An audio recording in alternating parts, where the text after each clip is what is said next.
तो चलिए, good morning आप सभी प्यारे बच्चों के साथ आज हम सुमित सर फिर से एक नई टॉपिक, नई चैप्टर, नई जोश, नई ऊर्जा के साथ आप सभी के बीच उपस्थित हुए। आप सभी को हमारे अपने इस चैनल सुमित बायोलॉजी क्लासेज पे स्वागत है। तो आज का अपना लोग का क्लास 11th का एक बेहतरीन चैप्टर नंबर 5, जिसका नाम आप देख रहे होंगे पुष्पीय पादपों की आकारिकी। आज हम लोग देखेंगे कि फूल का या पुष्पीय पादप, जिसको हम लोग सर इंग्लिश में कहते हैं पुष्पीय पादप को फेनेरोगेम्स कहते हैं। फेनेरोगेम्स वैसा पादप जिसमें फूल होते हैं, जिसमें फूल खिलते हैं, जिसमें फूल बनते हैं, वैसे पादप को सर हम लोग पुष्पीय पादप कहते हैं। और आज हम लोग इसी पुष्पीय पादप की आकारिकी को देखेंगे, जिसको हम लोग मॉर्फोलॉजी कहते हैं। तो अभी तक जो हम लोग पढ़े हैं वह था क्या कहते हैं, लिविंग वर्ल्ड था। हम लोग पढ़ रहे थे जीवों का संसार, जीव जगत पढ़ रहे थे। वह टॉपिक अपना लोग का क्लियर हो गया। और आज का टॉपिक है पुष्पीय पादपों की आकारिकी।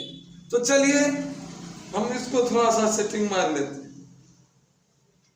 हाँ, तो बात रहा सर पुष्पीय पादप की आकारिकी के अंतर्गत हम लोग जानेंगे कौन चीज।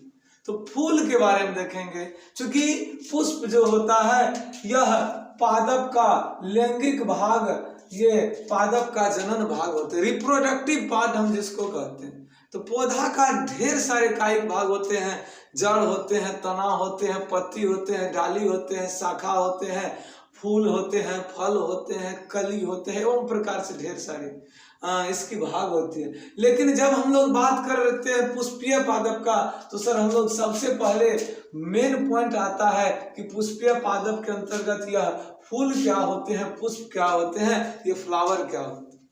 सबसे पहली बात, फूल पुष्पीय पादप का, फेनेरोगेम प्लांट का ये लैंगिक भाग होते हैं, ये जनन भाग होते हैं।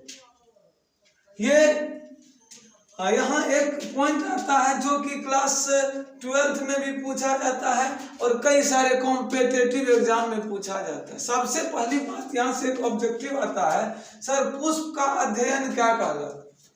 फूल के बारे में जो हम लोग पढ़ते हैं उसका अध्ययन क्या कहलाता है। तो स्टडी ऑफ फ्लावर, पुष्प का अध्ययन कहलाता है एंथोलॉजी, पुष्प विज्ञान। एंथोलॉजी या पुष्प विज्ञान कहलाता है, जिसको हम लोग क्या कहते हैं, पुष्प का अध्ययन कहते हैं। तो पुष्प का अध्ययन एंथोलॉजी कहलाएगा। यदि यहीं पर पूछ देगा पुष्प की खेती का अध्ययन, पुष्प की खेती का अध्ययन क्या कहलाता है, तो ध्यान रखिएगा, पुष्प का खेती का अध्ययन पूछेगा तो फ्लोरिकल्चर होता है, पुष्प कृषि विज्ञान होता है।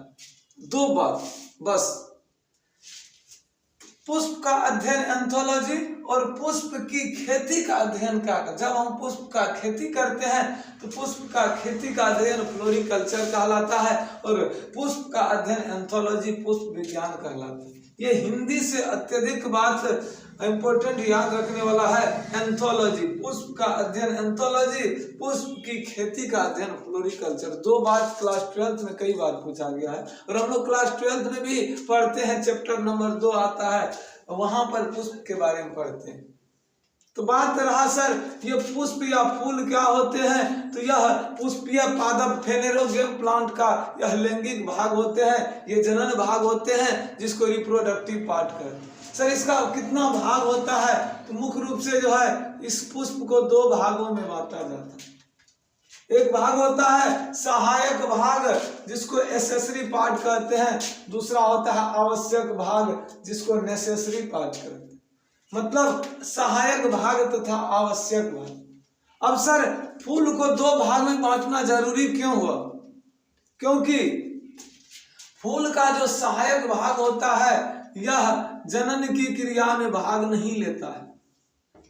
पुष्प का जो सहायक भाग होता है ये जनन की क्रिया में भाग नहीं लेता है, जनन की क्रिया के कराने में वो सहायक होता है, ये इसका वास्तविक कोई योगदान जनन की क्रिया में नहीं होता है। लेकिन जब बात सर हम किसका कहते हैं, सहायक भाग का, तो सहायक भाग का काम होता है जनन की क्रिया में भाग लेना, जनन की क्रिया में मदद करना।